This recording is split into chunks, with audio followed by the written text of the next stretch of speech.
Hiri bateko taxien abiasaria euro batekoa da, eta 80 zentimo kobratzen dute egindako kilometroko. A. Osatu bidaiaren prezioa egindako kilometroen mende adierazten duen taula. Eta B. Idatzi bi magnitudeak lotzen dituen funtzioa eta adierazi. Hau da, X izango da egindako kilometro kopurua, eta Y izango da ordaindu beharreko prezioa. Jarriko ditugu X-entzat, hau da, egindako kilometro kopuruarentzat zenbait balio. 0, 1, 2, 3, 4, 5, 6, 7, 8, 9 eta 10. Eta kasu bakoitzean kalkulatuko dugu prezioa. Has gaitezen 0 kilometro egiten badugu, ordaindu beharko dugu kantitate konstante bat, euro bateko, hau da abiasaria bat. Horiek dira euroak. Kilometro bat egiten badugu, ordaindu beharko dugu 0,80 euro, 80 zentimo, gehi bat. Beraz, 1,8. 2 kilometro egiten baditugu, ordaindu beharko dugu 0,8 bidar bi, 1,6 gehi bat, hau da 2,6. Ikusten dezuen hola betetzen den taula, 3 kilometro izango litzateke 0,8 bidar 3, 2,4 gehi bat, 3,4. 4 kilometro egiten baditugu, 4,2, 5 kilometro, 5 euro, 6 kilometro, 5,8 euro, 7 kilometro, 6,6 euro, 8 kilometro, 7,4 euro, 9 kilometro, 8,2 euro eta 10 kilometro, 9 euro.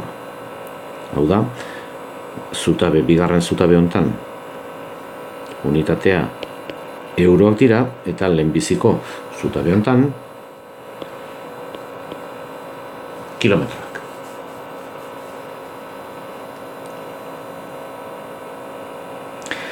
Dagoeneko osatu dugu bidaiaren prezioa egindako kilometroen mende adierazten duen taula. Hauxe da taula. Eskatzen digute idazteko bi magnitudeak lotzen dituen funtzioa eta adierazteko. Hau da, eskatzen digute adierazpen algebraikoa eta adierazpen grafikoa.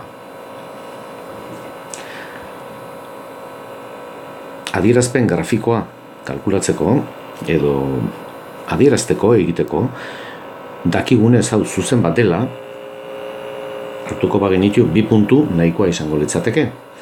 Hartuko dugu adibidez puntu hau eta beste puntu hau, bi puntu arrasenak. Baina berdin izango litzateke beste puntuekin ere. 0 bat puntua, gutxi gora bera hemen egongo da,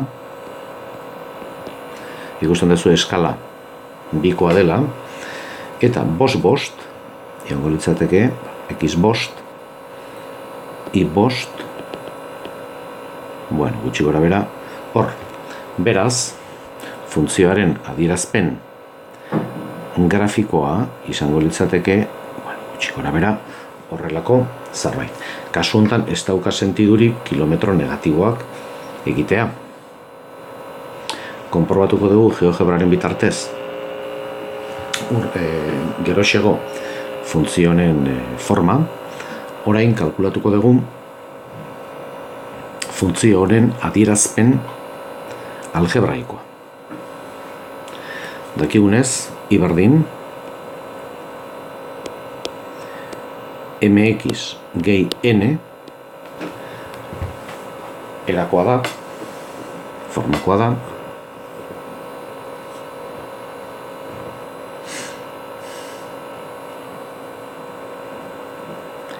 kalkulatu behar dugu M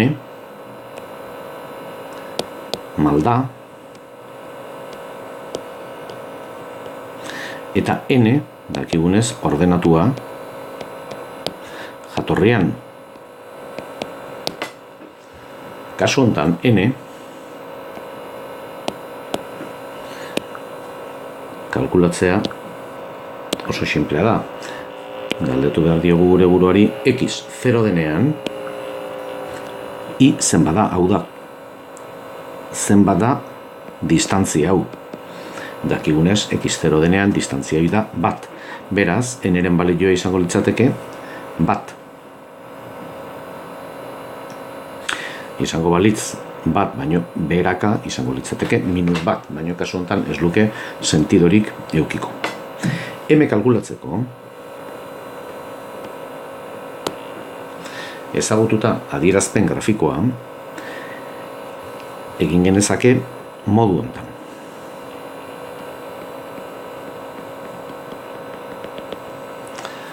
Har dezagun hiruki bat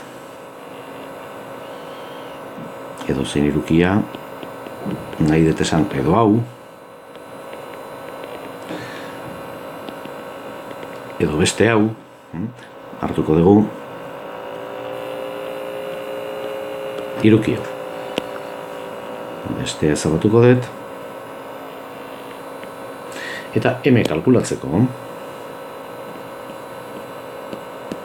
egin behar dugu zatitu distantzia hau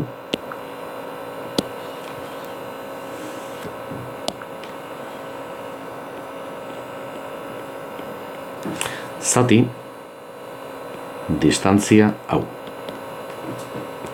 Distantzia vertikala da, badakigu X 6 denean ik balio dula 5,8. Beraz, hemendik honeainoko distantzia guzti hau da 5,8. Baino, distantzia hau hemendik honea da bat. Beraz, distantzia hau izango litzateke 4,8. Beraz, M da 4,8 zati distantzia hau. Eta distantzia hau ikusten duzu dela 0-tik 6-rea. Beraz, izango litzateke 4,8 zati 6.